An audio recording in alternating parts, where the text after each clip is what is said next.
The Master of Names, Book 1, The World of Law Chronicles, by rlkooy.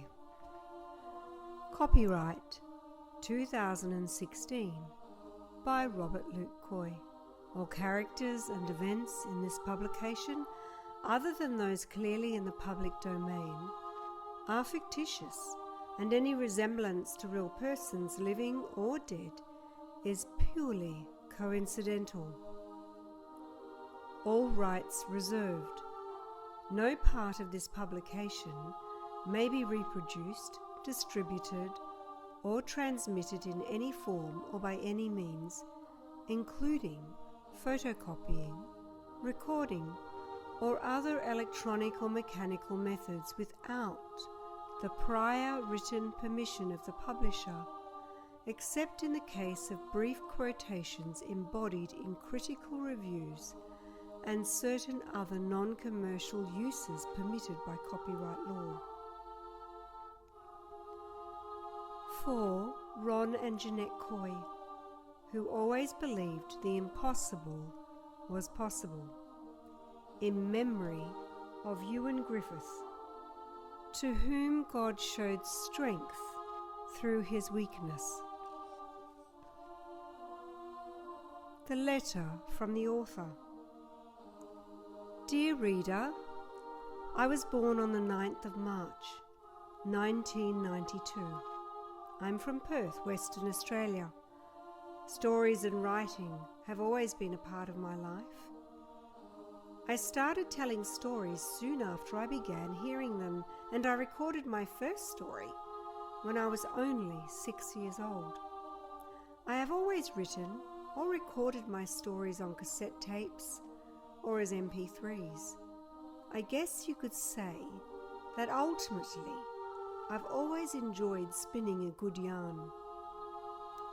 I have cerebral palsy and a sequencing issue, so sometimes life can be pretty difficult. This makes using a keyboard problematic for me. I can type with my right hand, but it is only with one finger and it takes a very long time. I've always found an incredible freedom in writing stories. God has blessed me with an incredible gift which has given me the freedom to create worlds.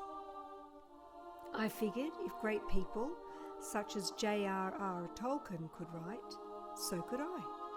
Disability has never been a barrier for me, so I decided to put my language skills to good use. And finally, I created my first actual novel, The Master of Names. When voice recognition software finally came out, I bought the first Mac Speech voice recognition system. Then I moved on to Dragon for Mac. And that's when the magic of this book happened. I wrote the first 8 chapters in one sitting without stopping. A constant flow of pictures flooded onto the page. Using this great software, I began on my journey with Plum, and we created a story together. As I wrote, I watched a world being created right in front of my very eyes. Saanen, the Battle of the Burning Hells, all of it. I credit the inspiration of this novel to the countless fantasy worlds I had access to in audiobooks, computer games, and dreams. Being surrounded by these fantastical visions sparked my imagination to write. I hope that this book will give others a great insight into my imagination and the world of law. To the aspiring authors out there, never give up on your dreams. Don't be afraid to try. Sit down and write your story, even if it's just for a few minutes a day. These are the words I will leave you with now. I hope you enjoy my novel. rlkooy. Prologue. In the beginning, there was blackness. Then the god Seinan created light, and light was what he created. Then he created earth. Along with his creations, he boasted about his great power and strength. And using too much power, he created evil along with good. He created the world of lore, with its many different places. Other lands he formed with his hands, and with dust he threw into the air. He created stars. He then breathed on the earth, and he created grass, and from the land he took a handful of earth and created man. That was the beginning of the creation of law. He blessed this country and said, "This place will be called the land of law." With his work done, after a time, Seinan, the god of the divine, came down to law and looked on his creations and what they had done. He was horrified. They had started to use magic, which was only to be used for the divine. After a time and an age, the humans had discovered the runes on the stone tablets, or pentagrams as they're also known. Possessing the power of Seinan through the runes, the humans were able to summon things that were not of the world that he had created, but some other place. As he was watching these events unfold, a loud booming voice came out across the skies. "Your people do not need you. They have discovered the runes of light and dark. They now know the knowledge of the Divine One. Look at the danger and horror you have released on this world called law. Leave them be and go about your business, for they have surpassed you." Seinan retorted, "I will never leave my creation. It was you who placed the runes of light and dark on this land. I shall punish you." With an almighty scream, the demon king revealed himself and made a lunge for Seinan. But Seinan was too agile and avoided the demon king's grasp. Again, let out a loud roar and tried to grab hold of Seinan. In his anger, he spread his great bat-like wings and flew up into the air, and he cast at Seinan a bolt of evil green energy in the form of lightning. But Seinan blocked the many attacks until finally Seinan took hold of Or. The massive demon king struggled, trying to get free of Seinan's grip, but Seinan tucked in his angelic wings, and they both dived in a spiraling motion down towards Law. As they descended, spiraling down and down and down toward Law's seas, Seinan held onto Or with one hand. Plunging lower, then still lower, Seinan made a sweeping gesture with his right hand, and suddenly an island appeared. Or screamed in anger, wrestling against Seinan's tight grip. "Let me go! Let me go!" he said again and again, screaming in agony, still trying to break free of Seinan's clutches. They just kept falling until they landed on solid rock. With a loud crack, Or landed headfirst on the vast rocky landscape, and quickly letting go of the disoriented demon king. All rolled along the ground in a crumpled heap. Seinan stood above him. "This place is called the Isle of Wight. It is where you shall be imprisoned for an eternity." And with that, all could not move. He tried to lunge towards Seinan, but he found that he could not. He could not even use magic. Smiling with triumph, Seinan, the god of light, raised his hand and made another gesture. A round stone structure rose up from the ground. Seinan shouted with all of his being, "I shall send you back to your realm, and you shall never return again. Only your servants can be summoned by magical means.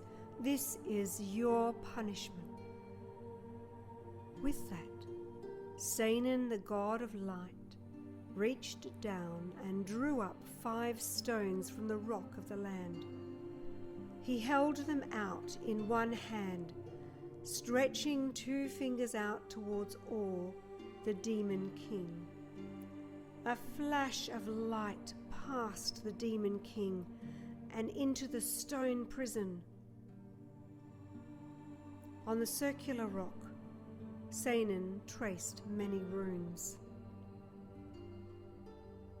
Between the runes, 5 holes appeared. With a mighty sweep of his arm, the 5 stones that were in Seinan's hand began to levitate. Urged on by Seinan's power, they sped towards the stone prison and lodged themselves deep into the 5 holes. Then the portal was activated. Once more Seinan raised his hands. A wind began to rage and soon became a violent vortex. It sucked the demon king into the portal and trapped him in his own realm. Before the portal closed, Seinan called back the keystones and cast the magical items far apart to the 4 corners of the land of Lore. "Evil has been thwarted this day," declared Seinan.